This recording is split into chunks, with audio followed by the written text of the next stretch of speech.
Welcome back to the Satellite Remote Sensing module. In the last module, we learned about climatology and how to calculate it using satellite climate data records.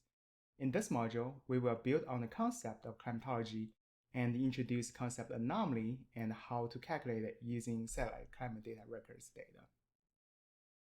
As we learned in day 2, anomaly is often defined as a departure from the normal conditions or climatology.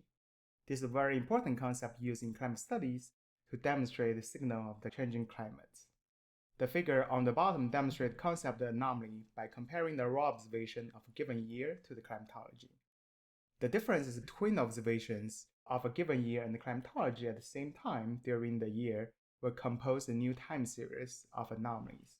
The anomaly time series separates the signals of change from the seasonal cycle in the original time series. Anomaly is frequently used in climate applications like you have learned in the past days. The most common example is the temperature anomaly time series, used in the Intergovernmental Panel on Climate Change, or IPCC's Climate Assessment Report. The figure here shows the observed global mean surface temperature anomaly since 1850s using station observations produced by NOAA using observations over both land and ocean surfaces. With long-term satellite data available now, we can also use satellite data to calculate anomaly to monitor the changing of the temperature over the surface. With global coverage, satellite products can be used to monitor and study the change of land, ocean, and atmosphere systems for local and to regional to global. This animation is a good example of that. In this animation, we can see the variation of daytime land surface temperature when compared to the climatology using the NASA MODIS sensor on board the Earth observing system since 1999. It provides critical spatial details that can be used for local and regional applications and reduce the uncertainty that has been notified in the IPCC report. To calculate anomaly, we first need to define a climatology period as reference, as we learned before. This often is a 30-year time window.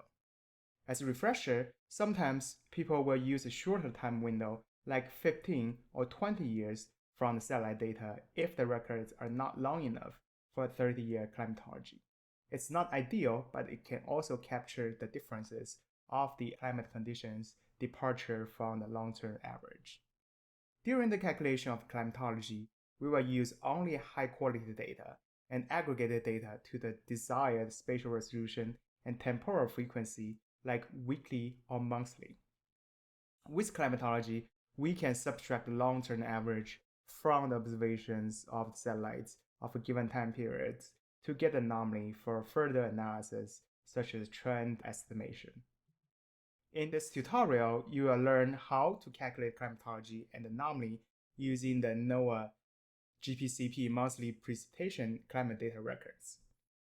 And you will also learn how to calculate rolling mean to smooth time series data and remove some of the noise and looking at the long time scale patterns in the time series.